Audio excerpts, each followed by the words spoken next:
Guys जिस तरह से एग्जाम्पल 38 था उसी तरीके से एग्जाम्पल 39 भी है। आप बस ध्यान से न्यूमेरिकल सॉल्व करते चलाएं मेरे साथ। अगर आपने थोड़ी बहुत पढ़ाई की हुई है ना चैप्टर नंबर 1 की, तो आप न्यूमेरिकल सारे लगा दोगे। ऐसा दौड़ा रेफरेंस बुक है, स्टैंडर्ड बुक है, दमदार बुक है भाई, इसको सॉल्व कर लो, मज़ा आ जाएगा। इस क्वेश्चन को देखो, यहाँ पर लिख देते हैं सॉल्यूशन। इस क्वेश्चन में हमसे कह रहा है 2 पॉइंट चार्जेस जिसकी वैल्यू 16 माइक्रोकुलाम है और माइनस के 9 माइक्रोकुलाम है are placed 8 centimetre apart in air. हवा के अंदर एक दूसरे से 8 सेंटीमीटर के डिस्टेंस पर रखे हुए हैं। तो दो चार्ज बना लेते हैं। 8 सेंटीमीटर की डिस्टेंस इन दोनों के बीच की है। एक चार्ज आपके पास है प्लस का 16 माइक्रोकुलाम और दूसरा है माइनस के 9 माइक्रोकुलाम। अपोजिट नेचर है। हमसे कह रहा है determine the position of the point eight which the resultant field is zero. आपको फील्ड जीरो दिखानी है, ये बात ध्यान रहे। आपसे ये पूछ रहा है कि इन दोनों पॉइंट चार्ज को मिलाने वाली लाइन पर कहाँ पर फील्ड की वैल्यू जीरो होगी। तो मैं मान लेता हूँ कि ये ए है एंड ये बी है। लेट अस सपोज कि वो पॉइंट पी है और ये 16 माइक्रोकुलाम वाले चार्ज से एक्स डिस्टेंस पर है, जहाँ पर इंटेंसिटी ऑफ इलेक्ट्रिक फील्ड जो है वो जीरो है। ध्यान रखना क्या है, intensity of electric field zero है। ये 8 सेंटीमीटर के डिस्टेंस पर है। ये टोटल x सेंटीमीटर के डिस्टेंस पर है पी पॉइंट। अब मुझे एक बात बताओ, टोटल तो 8 थी, ये x हो गई, तो इस वाले पॉइंट चार्ज से ये डिस्टेंस कितनी हो जाएगी, 8 माइनस x सेंटीमीटर। सेंटीमीटर में ही है, ध्यान रखना, ठीक है। ये वाली बात आपको समझ में आ गई कि दो पॉइंट चार्ज थे। मैंने मान लिया कि पी पॉइंट पर नेट फील्ड जीरो होगा। इट मींस पी पॉइंट की 16 माइक्रोकुलाम से डिस्टेंस हो जाएगी x और माइनस के 9 माइक्रोकुलाम से हो जाएगी 8 माइनस के x। ये वाली बात क्लियर है। अब नेट फील्ड जीरो होने का मकसद क्या है? मकसद ये है कि जितना फील्ड 16 माइक्रोकुलाम यहाँ पर प्रोड्यूस करेगा उतना ही ये वाला यहाँ पर प्रोड्यूस करेगा। लेकिन अब यहाँ पर डायरेक्शन देखो, डायरेक्शन में एक अलग तरीके से बनाता हूँ। पॉजिटिव वाले चार्ज की डायरेक्शन कुछ इस तरह से होगी, इसको आपने E1 कह दिया। और निगेटिव वाले चार्ज से, अब देखो निगेटिव वाले चार्ज से भी डायरेक्शन इस तरफ को होगी, E2। देख लेते हैं, सॉल्व कर लेते हैं, पता लग जाएगा कि ये कहाँ पर होने वाला है, x या फिर पी पॉइंट कहाँ पर होने वाला है, वो सॉल्यूशन से पता लगेगा।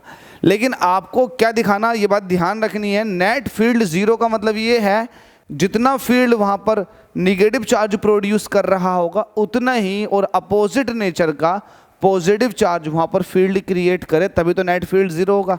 बस आपको ये ध्यान रखना। तो आपको हो गया 4 0 electric field zero electric field की ये जरूरी है कि E1 किसके बराबर होना चाहिए, E2 के। E1 कितना, 1/4 पाई एप्सिलॉन नॉट पहला वाला, इसको आपने Q1 कह दिया, इसको आपने Q2 कह दिया। 1/4 पाई एप्सिलॉन नॉट Q1 कितना है, 16 माइक्रो को ख़त्म करोगे 10⁻⁻6 से कुलाम। नीचे डिस्टेंस हो जाएगी x²। ये इक्वल होगा माइनस के 9 माइक्रोकुलाम द्वारा प्रोड्यूस किए गए फील्ड के। क्या हो जाएगा, 1/4 पाई एप्सिलॉन नॉट चार्ज कितना, माइनस के 9।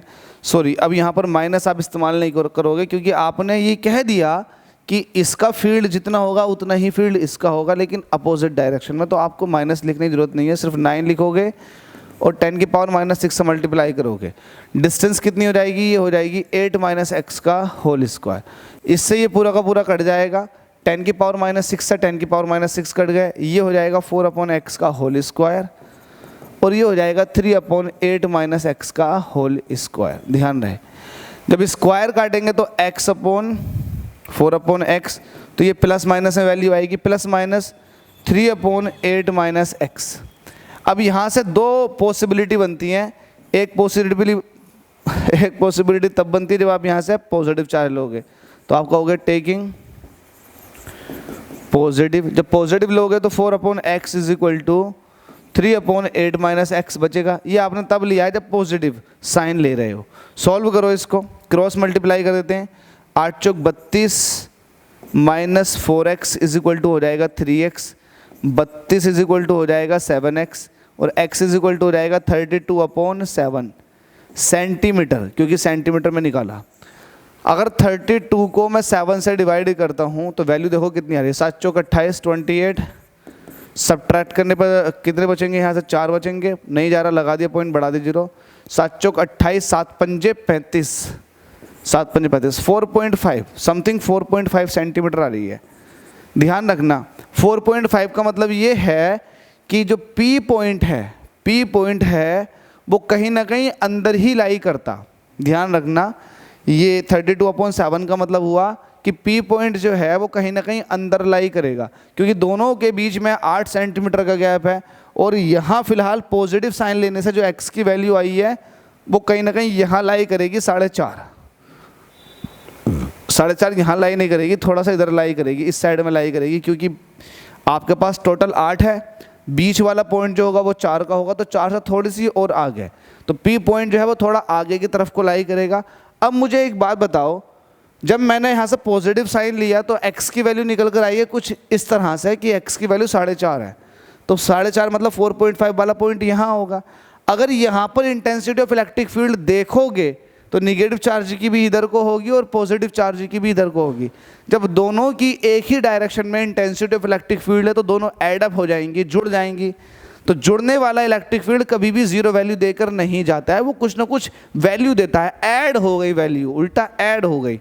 तो भाई ये वाला साइन हम लेंगे नहीं, पॉजिटिव नहीं लेंगे। It means x is equal to 32/7 ये नहीं ले सकते हम। ये क्यों नहीं ले सकते? क्योंकि ये अगर लेंगे तो x की वैल्यू 4.5 समथिंग आएगी जो कि अंदर लाई करेगी और जहाँ पर इंटेंसिटी ऑफ इलेक्ट्रिक फील्ड 0 होने के बजाय ऐड हो जाएगी।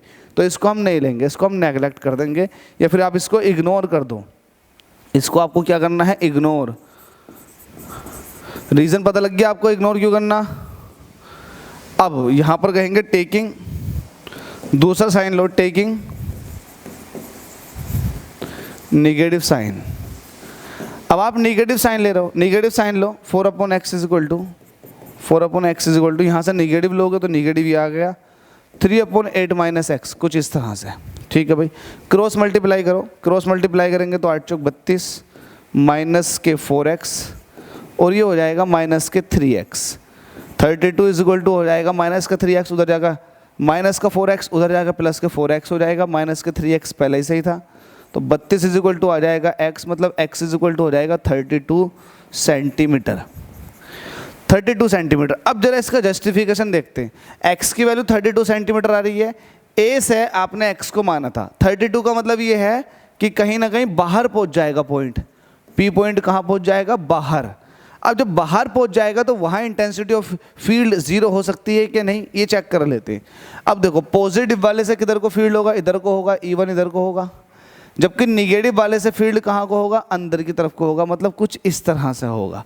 यस, यहाँ पर फील्ड आपको अपोजिट डायरेक्शन में मिल गए, एक इधर को मिल गया और एक इधर को मिल गया, तो यहाँ पर फील्ड 0 हो जाएगी।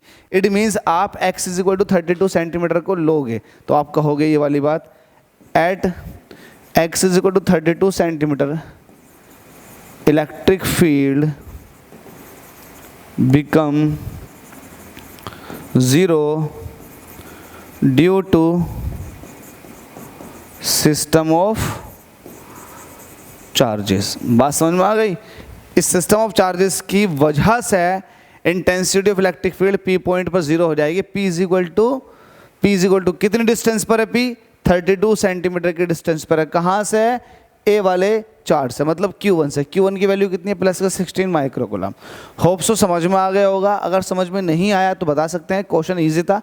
इससे पहले वाले एग्जाम्पल को देख लें, एग्जाम्पल 38 कुछ सिमिलर है, उसमें भी 2 केस बनते हैं, लेकिन हमने एक केस ही लेकर सॉल्व करा दिया, लेकिन दूसरा केस सॉल्व नहीं कराया। दूसरा केस में यही आता है कि वो वैलिड नहीं होता, इसने नहीं कराया था, लेकिन यहाँ पर मैंने वो कसर ख़त्म कर दिए, दोनों केस सॉल्व करा दिए।